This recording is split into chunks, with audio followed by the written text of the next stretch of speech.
In today's video, I'm going to teach you how to create a WooCommerce account. By the end, you'll know exactly what to click, what each option means, and how to get through the setup smoothly. First, open your browser and head to the official WooCommerce website. Make sure you're on the legitimate site by checking the URL before you proceed. Once you're there, look for the Get Started button on the homepage and click it. This launches the onboarding flow that guides you through creating your account and preparing your store. You'll be asked why you're creating an account. Choose the option that best matches your goal, whether you're starting a brand new store, testing the platform, or expanding an existing business. Your choice helps WooCommerce tailor recommendations, but don't worry, this isn't permanent and you can adjust settings later. Next, you'll be prompted to select a trusted hosting partner. WooCommerce works best with hosts that are optimized for WordPress, so pick one from the list provided. Selecting a trusted partner typically ensures better performance and fewer configuration headaches. When you're ready, click to confirm your selection. You'll see an option to start your free trial. Click it to continue.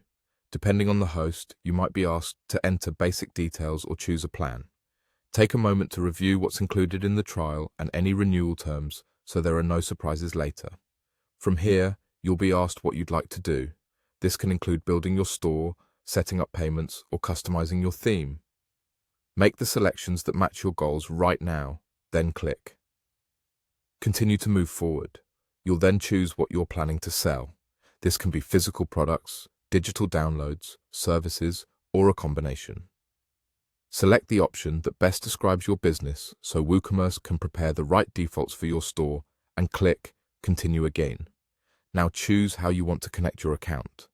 You can typically sign in with an email and password or use a single sign-on option like Google. If you choose Google, select the account you prefer and simply follow the prompts that appear on your screen. Grant the requested permissions so WooCommerce can link your profile correctly. Once those steps are complete, you'll be brought into your account and initial store setup. Take a moment to confirm everything looks right and consider saving your login method securely. That's it.